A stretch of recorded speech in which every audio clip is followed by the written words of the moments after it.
आप जब पैदा हुए तो आमिल फेल में पैदा हुए, यानी हाथियों वाले साल में। उस साल को हाथियों वाला साल इसलिए कहा जाता है कि इब्राह ने अपने हाथियों के साथ मक्का मुकरमा पर चढ़ाई की थी। वाकया कुछ इस तरह है कि इब्राह यमन का ईसाई हाकिम था। हज के दिनों में उसने देखा कि लोग बैतुल्लाह का हज करने जाते हैं। उसने अपने लोगों से पूछा, ये लोग कहाँ जाते हैं? उसे जवाब मिला, बैतुल्लाह का हज करने मक्का जाते हैं। उसने पूछा, बैतुल्लाह किस चीज़ का बना हुआ है? तो उसे बताया गया पत्थरों का है। तो उसने पूछा, उसका लिबास क्या है? बताया गया, हमारे यहाँ से जो धारीदार कपड़ा जाता है उससे उसकी पोशाक तैयार होती है। सोने और चांदी से उसको सजाया, उसमें कई दरवाजे रखवाए और उसमें सोने के पत्रे जड़वाए। ये सुनकर इब्राह लोगों से कहने लगा, ऐ लोगों, मसीह की कसम, मैं तुम लोगों के लिए इससे अच्छा घर तमीर करूंगा। इस तरह इब्राह ने सुर्ख, सफेद, जर्द और सियाह पत्थरों का एक घर बनवाया। उसके दरमियान जवाहर लगवाए।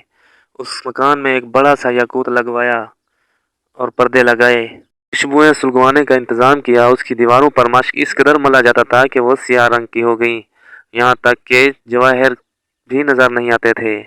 फिर लोगों से कहा कि अब तुम्हें बैतुल्लाह का हज करने के लिए मक्का जाने की जरूरत नहीं। मैंने तुम्हारे लिए यहीं पे बैतुल्लाह बनवा दिया है, लिहाजा तुम अब इसकी तवाफ करो।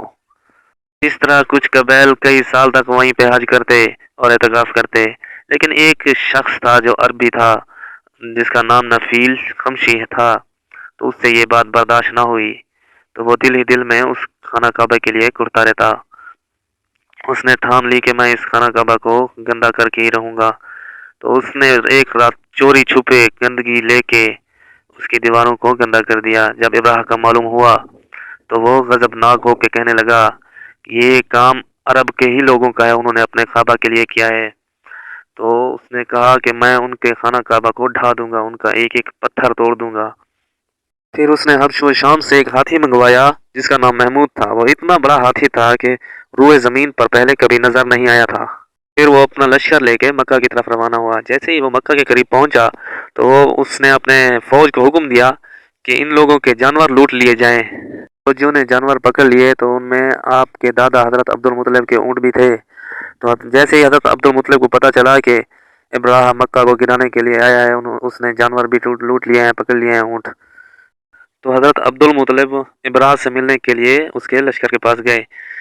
तो आपने फरमाया, ए इब्राह, मेरे ऊँट वापस कर दो।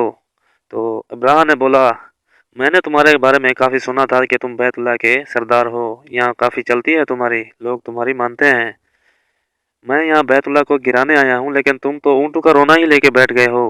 तो हजरत अब्दुल मुतलिब ने फरमाया, उस घर का एक परवरदिगार है, वो अपनी हिफाजत खुद करेगा अपने घर की। तुम बस हमें हमारे ऊँट वापस कर दो। तो आपकी बातें सुनकर इब्राह ने अपनी फौज को हुक्म दिया कि इनके ऊँट वापस कर दिए जाएं।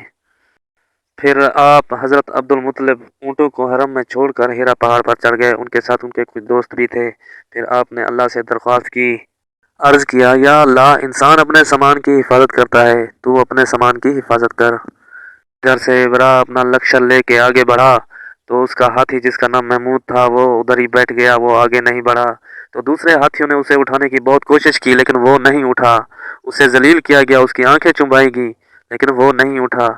फिर वो कुछ सोचकर उसका रुख यमन की तरफ किया तो वो चलने लगा। फिर उसका रुख मक्का की तरफ किया तो वो फिर रुक गया। तो इस तरह दोस्तों उसका हाथी रुका रहा। आखिरकार अब्राह ने अपनी फौज को हुक्म दिया कि इसे शराब पिलाई जाए ताकि इसे नशा आ जाए, कुछ होश ना रहे और हम मक्के की तरफ आगे बढ़ सकें। दोस्तों उस हाथी को शराब पिलाई गई लेकिन उसे शराब का भी कोई असर ना हुआ। अब्राह के हाथी को उठाने की मसलसल कोशिश जारी थी कि अचानक समंदर की तरफ से उसकी तरफ अल्लाह ताला ने अबाबिलों को भेज दिया। वो टड़ियों की झुंड की तरह आए।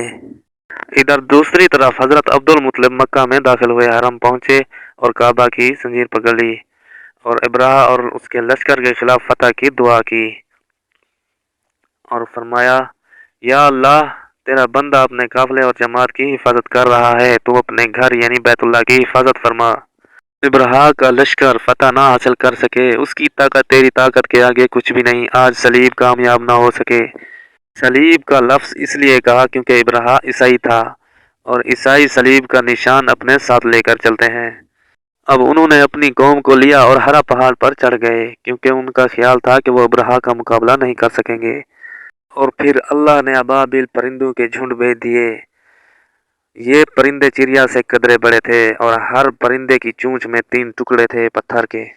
तो बस जैसे उन परिंदों ने उन पर पत्थर गिराए तो उनके टुकड़े टुकड़े हो गए, बिल्कुल उस तरह जैसे आज ऊपर से बम गिराया जाए तो जिस्म के टुकड़े उड़ जाते हैं। इब्राहा का हाथी महमूद अलबत्ता उन कंकरियों से महफूज रहा, बाकी सब हाथी तहस नहस हो गए। ये हाथी 13 अदद थे, सब के सब खाए हुए नहुसत की मानिंद हो गए, जैसा कि सूरह अल-फील में आता है। इब्राहा और उसके साथी जो बचे हुए थे तबाही का ये मंजर देखकर बुरी तरह भागे, लेकिन परिंदों ने उनको भी ना छोड़ा। अब्राहा के बारे में तबकात में लिखा है कि उसके जिस्म का एक एक उज़ू अलग होकर गिरता चला गया, यानी उसके जिस्म का एक एक हिस्सा अलग होकर गिर रहा था। दूसरी तरफ हजरत अब्दुल मुत्तलिब इंतजार में थे कि कब हमला होगा। जब हमलावर दाखिल ना हुए तो हजरत अब्दुल मुत्तलिब हालात मालूम करने के लिए बाहर निकले तो देखा इब्राहा का लश्कर मिट्टी में मिला पड़ा है, उनके टुकड़े टुकड़े हुए पड़े हैं। बेशक दोस्तों, जब भी कोई इंसान अल्लाह की ज़मीन पे तकब्बुर या जुल्म करता है तो अल्लाह ने उसे इबरत का निशाना बनाया है।